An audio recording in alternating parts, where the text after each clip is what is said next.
Hello everyone, welcome back to our channel Radha Krishnan Academy and I am Abha Dubey. जैसे कि आप सभी लोग जानते हैं, मैं आप लोगों की एडेड जूनियर की क्लास लेती हूं, जिसमें मैं आप लोगों को मैथ्स पढ़ाती हूं। और आज का जो टॉपिक है वो रहेगा एलसीएम एचसीएफ। लेकिन ये जो एलसीएम एचसीएफ है ये थोड़ा सा बचपन के एलसीएम एचसीएफ से थोड़ा सा हटके होगा।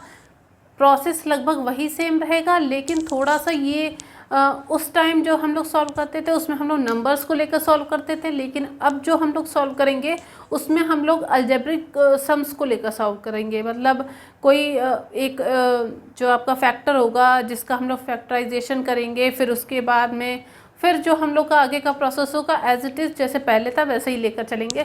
तो आइए फिर स्टार्ट करते हैं एलसीएम एचसीएफ अलजेब्रा के पोर्शन का। ठीक है, क्योंकि जो छोटे छोटे और बड़े बड़े जो एलसीएम और एचसीएफ का जो पोर्शन आता है वो इतना ज़्यादा इम्पॉर्टेंट उस टाइम के हिसाब से था, बट इस टाइम जो आपका एडेड जूनियर में पूछा जाएगा, और आप लोग को पता है कि एडेड जूनियर में जो आपकी क्लास होती है वो क्लास 8 तक का उसमें आएगा या 10 तक की मैथ्स आएगी। तो उस हिसाब से एलसीएम एचसीएफ आपको छोटे बच्चों का नहीं बल्कि आपको बड़े लेवल तक का पढ़ना इम्पॉर्टेंट है। छोटा वाला जो छोटे बच्चों को पढ़ाया जाता था वो भी हम एक बार आप लोग को बता देंगे ऐसे नॉर्मली, और बता देते हैं साथ में। ठीक है, जैसे कि हम लोग को निकालना है 25 और 32 का एलसीएम। ठीक है, तो बचपन में हम लोग क्या करते थे, पहले हम लोग यहाँ से लेते थे 5 का, 5 1 जा 5, 32 तो ऐसे ही रहेगा क्योंकि 32 किसी से जाता नहीं है। फिर हम लोग 5 का करेंगे तो 5 1 जा 5, 32 किसी से जाएगा नहीं। अब 32 के लिए क्या करेंगे, पहले 2 से करेंगे तो 1 तो यही रहेगा, फिर ये हो जाएगा 16। फिर करेंगे 2 से तो 1 और 8, फिर 2 से करेंगे 1 और 4, फिर 2 से करेंगे 1 2, और फिर यहाँ पर 2 से करेंगे तो आ जाएगा 1 1। मीन्स ये जो आएगा इसको मल्टीप्लाई करके देख लीजिएगा, ये आपका हो जाएगा एलसीएम। ऐसे निकालते थे। ठीक है, 2 2 जा 4, 2 जा 8, 2 जा 16, 32 इंटू 25 जो आएगा वो आंसर हो जाएगा। तो इस तरह से निकालते थे। रही बात एचसीएफ की, ये तो हम लोग का एक मेथड होता था जिससे हम लोग ये निकालते थे कि how I can find LCM. उसके लिए आपकी दो कंडीशंस होती थी, जिसमें आपका पहला था प्राइम फैक्टराइजेशन मेथड और दूसरा था क्या कहते हैं, डिवीज़न मेथड। ठीक है, और अगर हम 25 और 32 का अगर हम एचसीएफ निकालेंगे वो भी हम लोग डिवीज़न मेथड से निकाल सकते हैं, है ना। क्योंकि अलग अलग फंक्शन निकाल के करो या एक साथ करो ये लेवल नहीं है आप लोग का। आप लोग के लेवल में बड़े बड़े क्वेश्चन आते हैं, तो इस तरह के क्वेश्चन तो आते ही नहीं है, बट फिर भी ये जानना बहुत ज़रूरी है कि एलसीएम एचसीएफ होता क्या है। अगर अलग अलग नहीं पता होगा तो कहाँ से निकालेंगे। एलसीएम का जो फुल फॉर्म होता है इसको कहते हैं एल से लीस्ट कॉमन मल्टीपल, और एचसीएफ को कहते हैं हाईएस्ट कॉमन मल्टीपल। ठीक है, और एक चीज़ और, अगर हम एचसीएफ का मतलब एचसीएफ निकालेंगे 25 और 32 का, तो डिवाइड करके जस्ट डिवाइड कर लीजिएगा। 25 को अगर 32 से डिवाइड करेंगे तो 25 1 जा मतलब 25 1 जा 25 होता है, यहाँ से माइनस करके आएगा 7, और ये जो आता है ना इसी को 25 से फिर डिवाइड कर देंगे, 3 जा जाएगा 7 3 जा 21, फिर 4 बचेगा, फिर 4 को 7 से डिवाइड कर देंगे तो आ जाएगा, दिख रहा है, तो आ जाएगा 4 1 जा 4, कितना बचेगा 3, और फिर 3 को हम 4 से डिवाइड करेंगे, 3 1 जा 3, फिर आया 1 1 को फिर 3 से करेंगे 1 3 जा 3।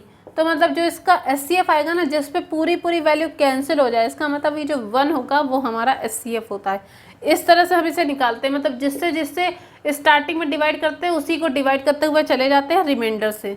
तो जो लास्ट में कोई ऐसा नंबर आएगा जो उसको पूरी तरह से कैंसिल कर देगा, चाहे भले वो 1 ही आए, लेकिन आना चाहिए, आता ज़रूर है, तो इसलिए वो आपका हो जाएगा एचसीएफ। इस तरह से निकाला जाता है, लेकिन अलजेब्रा में ऐसा नहीं निकाला जाता है।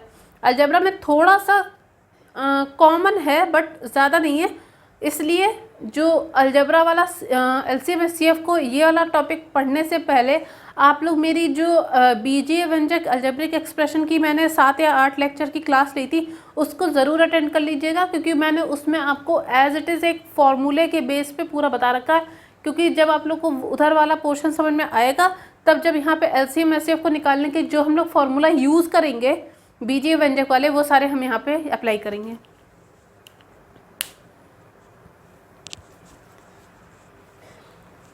जैसे कि मान लेते हैं हम लोग के पास कोई भी एक क्वेश्चन ले लेते हैं, 3x² - 9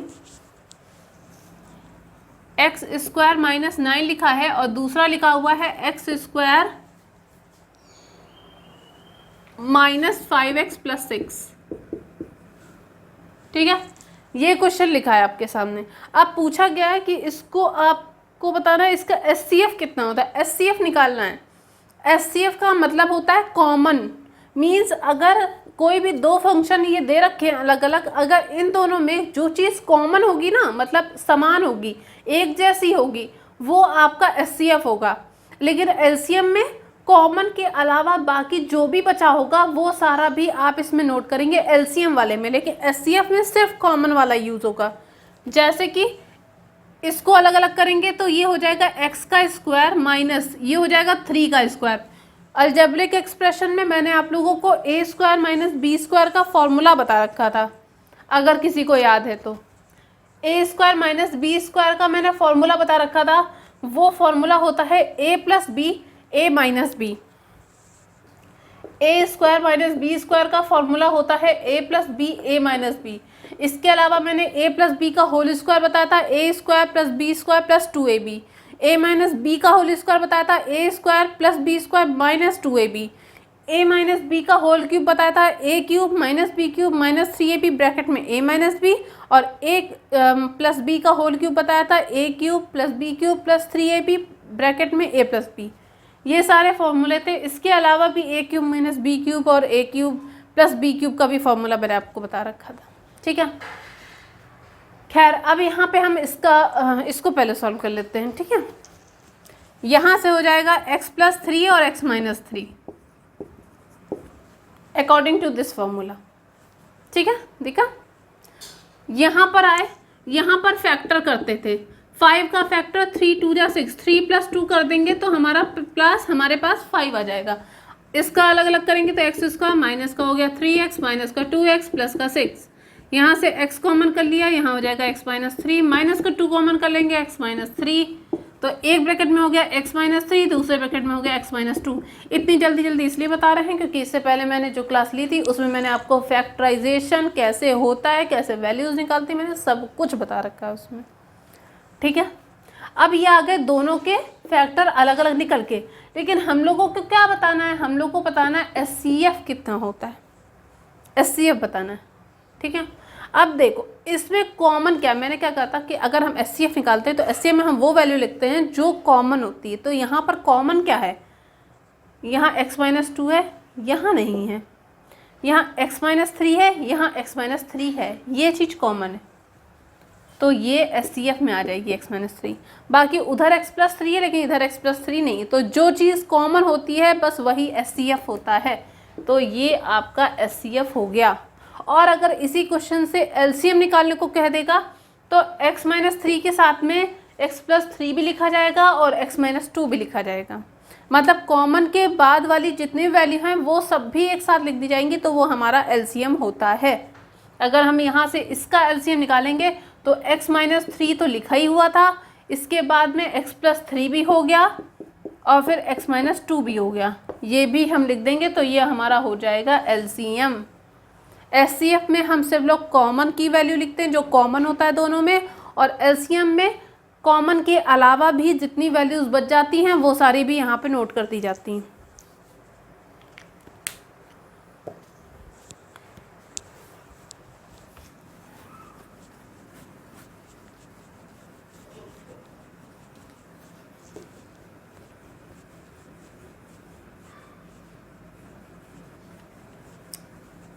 ये टॉपिक अच्छा है लेकिन समझने की दिक्कत है, समझ में आ जाएगा तो टॉपिक अच्छा लगेगा, नहीं समझ में आएगा तो टॉपिक बोरिंग लगेगा, ख़राब लगेगा। ठीक है, नेक्स्ट, जैसे कि एक क्वेश्चन लिखा हुआ है आपके पास x²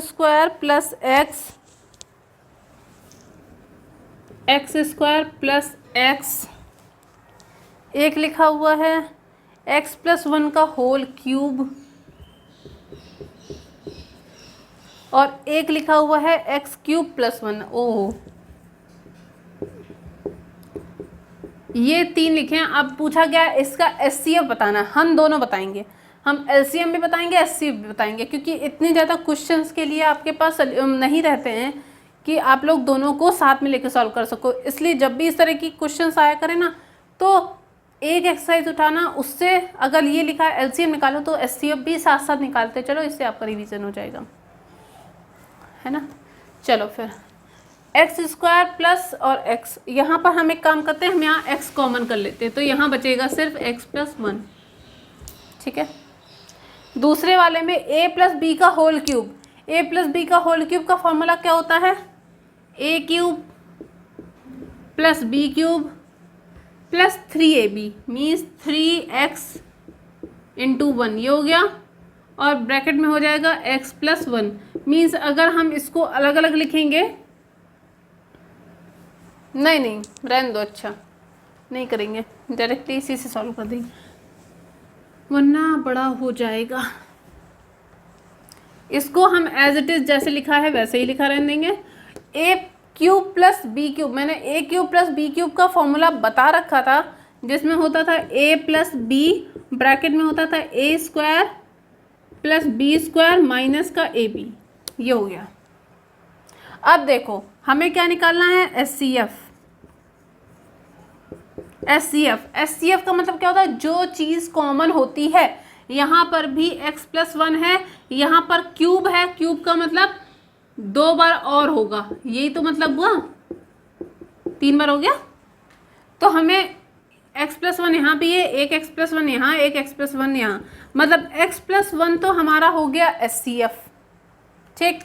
रही बात एलसीएम की, तो एलसीएम में हम लोग क्या लिखेंगे? पहली बात, जो चीज़ कॉमन है उसको एक बार लिख लो, उसके बाद में जो बाकी बचा हुआ है, मतलब ये x, ये यहीं लिखा जाएगा, x+1 का होल स्क्वायर ये भी लिखा जाएगा, और साथ में जो ये वाली वैल्यू बची मीन्स x² + 1 - x, ये वाला पोर्शन भी इसमें लिखा जाएगा।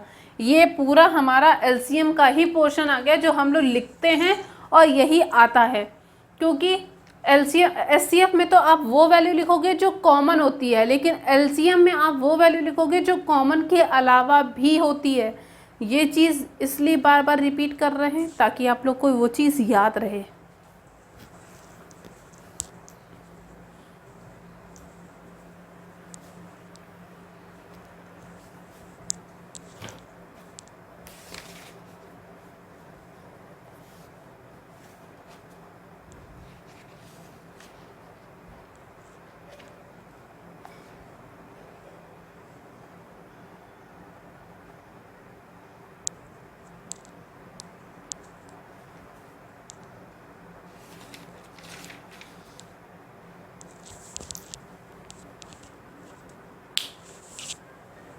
नेक्स्ट क्वेश्चन,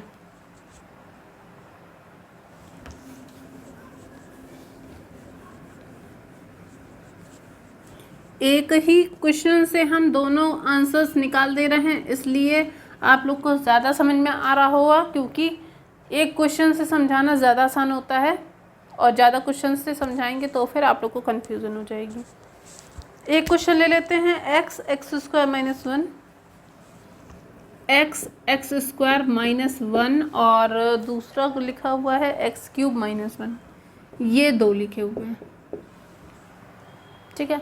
इसको अगर हम सॉल्व करेंगे अलग अलग तो ये हो जाएगा x, यहाँ तो हो जाएगा x+1 x - 1, according to the formula a² - b² बराबर a + b a - b होता है।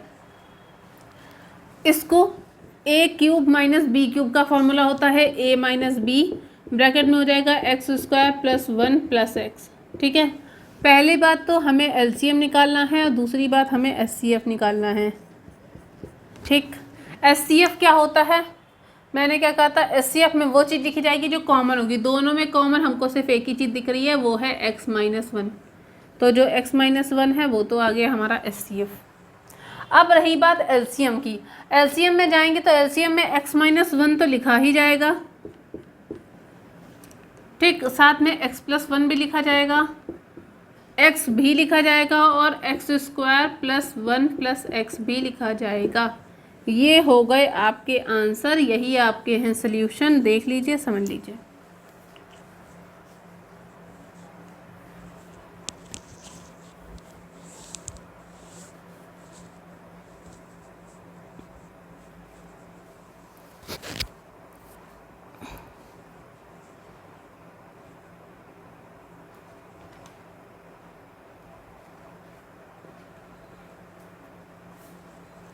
ठीक है, एक चीज़ और पूछी जाती है, चूंकि हम लोग अलजबरा के एलसीएम एचसीएफ की बात कर रहे हैं, तो एलसीएम एचसीएफ में एक मोस्ट इम्पॉर्टेंट चीज़ है जो हमेशा पूछी जाती है कि अगर आपके पास दो फंक्शन दे रखे हैं एफ एक्स और जी एक्स, तो इन दोनों का मल्टीप्लिकेशन जो होता है वो एलसीएम इंटू एचसीएफ के बराबर होता है। ये क्वेश्चन बहुत आता है, इम्पॉर्टेंट है। अब देखिए एलसीएम एचसीएफ कैसे आता है वो चीज़ सीखिए। मतलब ये है कि अगर आपका कोई भी एक नंबर है और दूसरा नंबर है, इन दोनों का जब मल्टीप्लिकेशन होगा वो एलसीएम और एचसीएफ के बराबर होगा। एलसीएम और एचसीएफ के मल्टीप्लिकेशन के बराबर होगा। मतलब अगर आप किसी भी दो नंबर का मल्टीप्लिकेशन ले लो और एलसीएम एचसीएफ का मल्टीप्लिकेशन ले लो तो उन लोग की जो वैल्यूज़ हैं वो सेम होंगी। ये है क्वेश्चन। अब इस क्वेश्चन पे भी हम आप लोग को क्वेश्चन बता दे रहे हैं कि आप लोग से क्वेश्चन इसमें कैसे पूछे जाते हैं। इसको मैं मिटा दे रही।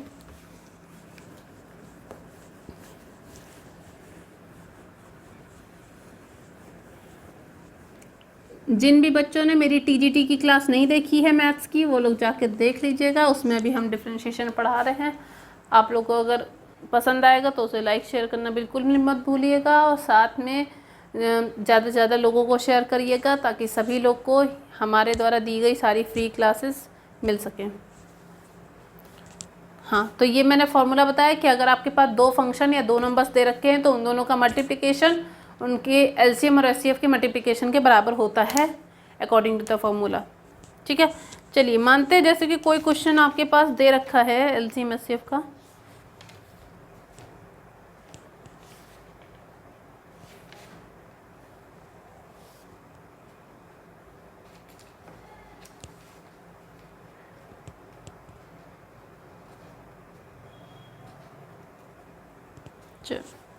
लिखा हुआ है जैसे कि क्वेश्चन है आपके पास में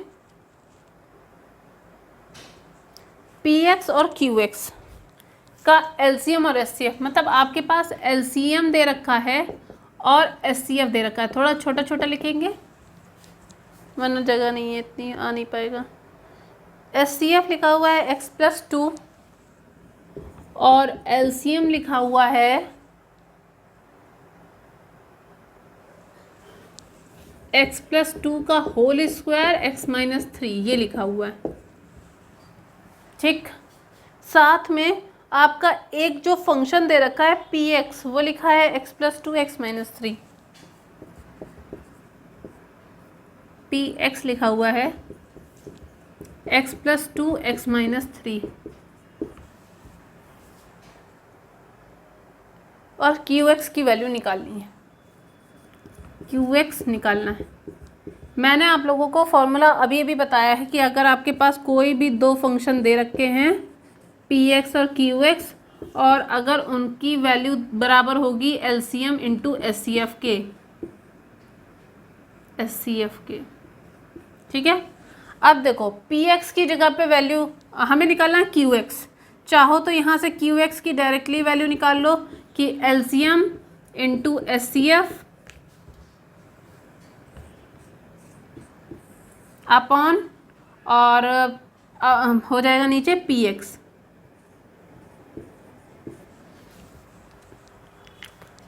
पेन चलना बंद हो गया ये वाला।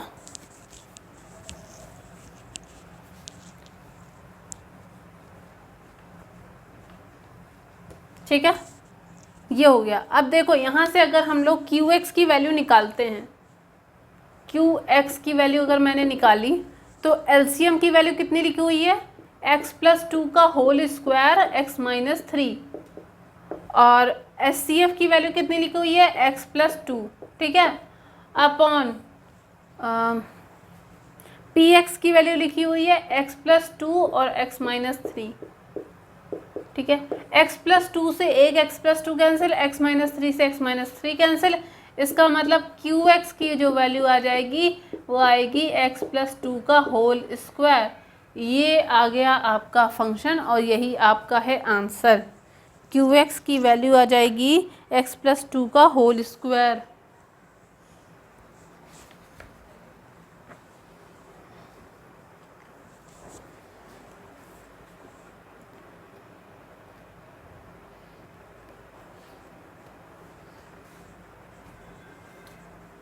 सही है।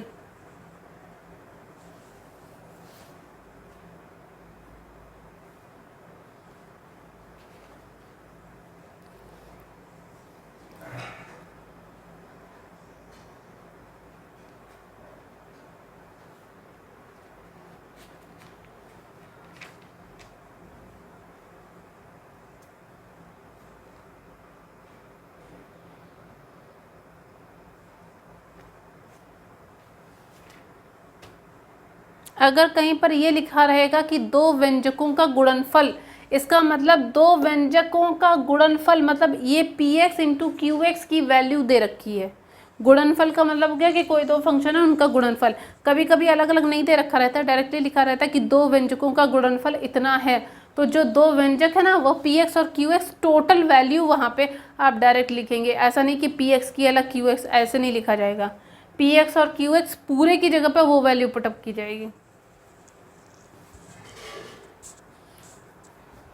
एक क्वेश्चन और करवाते हैं इस पे हम।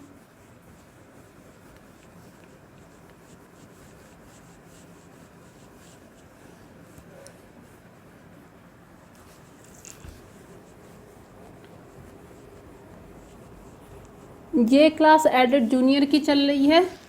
फिर से हम बता दे रहे हैं, जिन बच्चों को टीजीटी की क्लास लेनी है वो लोग इस चैनल को सब्सक्राइब कर लीजिएगा, क्योंकि इसका कोर्स के साथ साथ टीजीटी का भी कोर्स पूरा चल रहा है, जिसमें हम आप लोग को डिफरेंशिएशन पढ़ा रहे हैं। क्वेश्चन लिखा हुआ है आपका, दो संख्याओं, मतलब जो x और y टू नंबर्स दे रखे हैं उनका एलसीएम एचसीएफ अलग अलग दे रखा है। मैं मतलब अगर एक जो नंबर है, दो संख्याएं दे रखी हैं, मतलब फर्स्ट नंबर जो लिखा हुआ है, पहला नंबर लिखा हुआ है वो है x, और जो आपका सेकंड नंबर लिखा हुआ है वो है y, ठीक है। तो कहा गया है इनका जो एलसीएम एचसीएफ है, तो एचसीएफ लिखा हुआ है 3, एचसीएफ 3 है और एलसीएम 105 105 है, ठीक है। तो ये कहा गया है यदि x प्लस वाई बराबर 36, x प्लस वाई बराबर 36 भी लिखा हुआ है, तो कुछ है जो प्रूफ करना है, और प्रूफ करना है 1/x प्लस 1/y बराबर 4/35। Okay, 1/x plus 1/y equal to 4/35, ये हम लोगों को प्रूफ करना है। खैर, प्रूविंग की बात बाद में होगी, पहले यहाँ से सॉल्व करते हैं। फर्स्ट नंबर और सेकंड नंबर, कुछ तो इसका मतलब होगा ना कि यहाँ पर हम लोगों ने फर्स्ट नंबर और सेकंड नंबर लिखा क्यों। तो इसका मतलब यह है कि अकॉर्डिंग टू द फॉर्मूला क्या कहता था कि जो फर्स्ट नंबर है और जो सेकंड नंबर है, इन दोनों का मल्टीप्लिकेशन एलसीएम और एचसीएफ के बराबर होता है। इसीलिए फर्स्ट नंबर x है और सेकंड नंबर y है, और इसकी जो एलसीएम है वो है 105 और इनटू हो गया 3 एचसीएफ। तो यहाँ से हो गया एचसीएफ की जो XY की जो वैल्यू आएगी वो लिखी हुई है 105 इंटू 3, मैंने मल्टीप्लाई नहीं किया है, इतने पर छोड़ देना है, लेकिन मुझे कुछ प्रूफ करना है। अब क्या करते हैं, ये मान लेते हैं इक्वेशन नंबर 1, इसको मान लेते हैं equation number 2, then divided equation 1 and 2। अगर हम दोनों इक्वेशन को आपस में डिवाइड करते हैं, means x plus Y upon X Y, दोनों को अगर मैंने डिवाइड कर दिया है तो ये ऊपर 36 था, नीचे हमारा आ गया 105 इंटू 3, ये आ गया। अब यहाँ पर ऐसे तो डिवाइड होगा नहीं, क्योंकि ऊपर वाली वैल्यू मतलब प्लस के फॉर्म में और नीचे वाली मल्टीप्लिकेशन के फॉर्म में। तो इसलिए इसको क्या करेंगे, x अपॉन एक्स वाई कर लेते हैं plus y upon X Y. क्या किया मैंने दोनों को अलग अलग कर दिया है, क्योंकि मुझे फॉर्म 1 अपॉन एक्स और 1 अपॉन वाई के फॉर्म में लाना था, इसलिए मैंने इसको ऐसे लिखा है। यहाँ हो जाएगा 36 अपॉन हो गया 105 इंटू 3। कैंसिल करते हैं, x से x कैंसिल हो गया, y से y कैंसिल हो गया, मीन्स यहाँ तो आपका बचेगा 1 upon X plus 1 upon Y. इधर आएंगे 3 से इसको कैंसिल करेंगे, 3 1 जा 3, यहाँ से कैंसिल हुआ आया 12। फिर इसको कैंसिल करते हैं, 3 से कैंसिल करेंगे, 3 3 जा 9, 3 5 जा, इसको करेंगे 4, तो ये आ गया हमारा 4 अपॉन 35। यही हमारा था जो मुझे प्रूव करना था। इस तरह के क्वेश्चंस भी पूछे जाते हैं।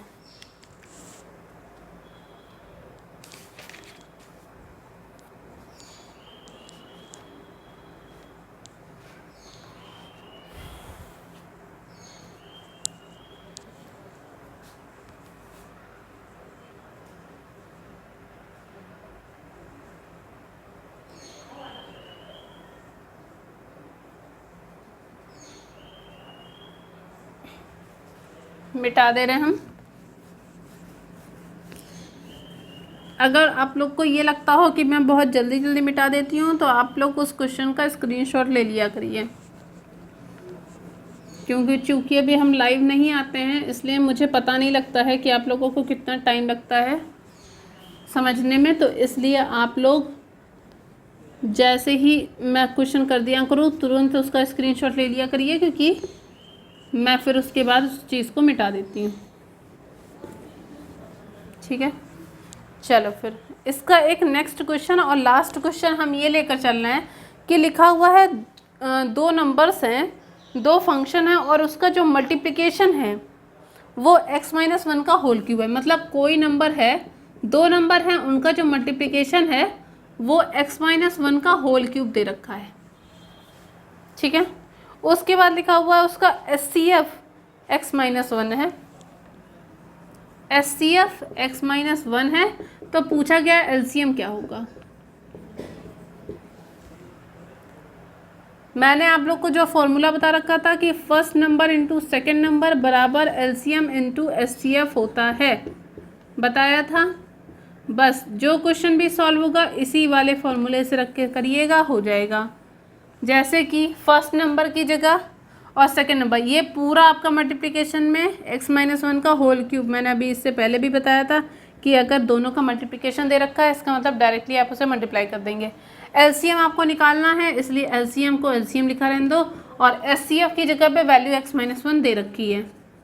मुझे यहाँ LCM की वैल्यू निकालनी है, तो LCM इक्वल टू हो जाएगा x-1 का होल क्यूब। क्यूब का मतलब x-1 3 टाइम्स, ये 3 बार हम इसलिए लिख देते ताकि आप लोगों को समझने में दिक्कत ना हो। और अपॉन में आ गया x-1, तो यहाँ से x-1 और x-1 कैंसिल हो गया, तो यहाँ से LCM की वैल्यू आ जाएगी x-1 का होल स्क्वायर, और यही आपका आंसर हो जाएगा, यही आपका LCM है।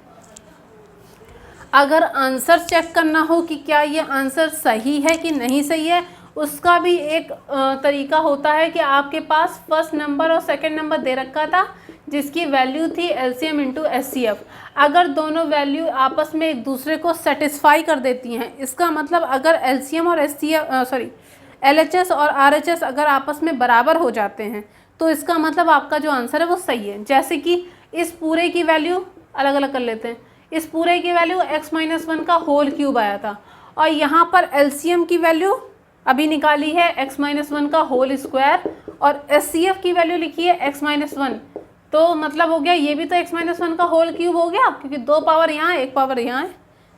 ठीक है, तो इसका मतलब ये भी पावर ये और ये आपस में बराबर है। इसका मतलब जो हम लोगों ने अभी आंसर निकाला है LCM का, वो आंसर सही है। अगर बाई चांस यहाँ पे वैल्यू इतनी आ रही होती तो इसका मतलब आंसर गलत है, लेकिन आंसर में वैल्यूज़ तीनों की सेम आ रही है, दोनों की, इसका मतलब है कि आपका आंसर सही है। इसलिए आंसर चेक करने का तरीका भी मैंने आप लोग को बता दिया। अगर कभी भी इस तरह की आप लोग को हेजिटेशन होता है कि आपका आंसर सही है कि नहीं सही है, तो इस तरह से आप लोग निकाल के चेक कर लीजिएगा। ये सिर्फ इसी के लिए नहीं, बाकी जितने भी फॉर्मूले और जितने भी क्वेश्चंस होते हैं वो सारे भी आप अगर फॉर्मूले बेस्ड हैं तो आप उसको LHS और RHS को बराबर रख के सॉल्व करके देख सकते हैं। अगर वैल्यू सही आई इसका मतलब आंसर सही है, अगर वैल्यू गलत आई तो आंसर गलत है।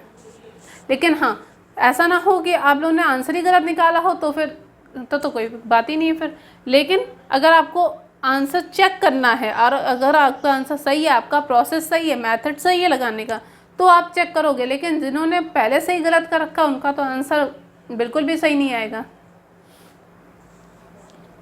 इसलिए आप लोग इस चीज़ को ध्यान रखिएगा।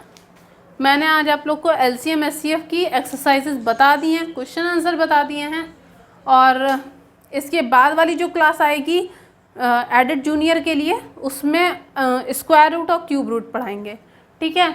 और आज वाली क्लास में तो LCM SCF है, अगली वाली जो क्लास होगी वो स्क्वायर रूट और क्यूब रूट पे होगी, और उसके बाद परसेंटेज और रेशियो एंड प्रोपोर्शन वो आपकी क्लास लगातार चलती रहेगी। और रही बात TGT की, तो TGT में अभी इस टाइम डिफ्रेंशिएशन चल रहा है। जिन भी बच्चों को समझ में नहीं आया है या जो बच्चे अभी भी TGT की प्रिपरेशन कर रहे हैं या स्टार्ट करने जा रहे हैं वो लोग जल्दी से फॉर्म भर दीजिए, क्योंकि अभी फॉर्म फिल हो रहे हैं, उनकी लास्ट डेट बढ़ा दी गई है। इसलिए आराम से फॉर्म भरने के बाद में आप क्लास को ज्वाइन कर सकते हैं, क्योंकि उसमें आपकी फ्री क्लासेस डिफ्रेंशिएशन की चल रही हैं। उसमें मैंने सारा क्वेश्चन आंसर फॉर्मूले सब कुछ बता रखे हैं। अगर आप लोगों ने वीडियो नहीं देखे हैं तो देखिए जाके, क्योंकि अभी जल्दी क्लासेस स्टार्ट हुई है, सिर्फ 3 से 4 दिन ही हुए हैं, इसलिए अभी उसमें प्रॉपर क्लास चल रही है, आप उसको देखते रहिएगा, ठीक है। और रही बात वीडियोस मतलब कोर्स कंप्लीट करवाने की, तो वो हमारा टाइम पर कोर्स हो जाएगा जब तक आपके एग्ज़ाम होंगे, ठीक है। तो अगर आपको ये वीडियो अच्छा लगा हो तो उसे लाइक शेयर करना बिल्कुल भी मत भूलिएगा, साथ में बेल आइकन प्रेस कर दीजिएगा और चैनल को सब्सक्राइब कर दीजिएगा। इसको ज़्यादा से ज़्यादा फ्रेंड्स के साथ शेयर कीजिए, ताकि जितने भी नोटिफिकेशंस हैं आपको मेरे देखने को सबसे पहले मिल जाएंगे, और साथ में आपकी जो क्लासेस है वो प्रॉपर चलेंगी, आपका रिवीजन अच्छे से हो जाएगा, और मेरी जितनी भी टीम है वो आपको जल्दी से जल्दी हर चीज़ समझा देगी और बता देगी, और जितना कोर्स है वो सारा टाइम पे आपका कंप्लीट हो जाएगा। तो मिलते हैं फिर आपको एक नए वीडियो के साथ। तब तक आप अपनी लाइफ को एंजॉय कीजिए, साथ में पढ़ाई करते रहिए। तब तक के लिए bye bye and take care.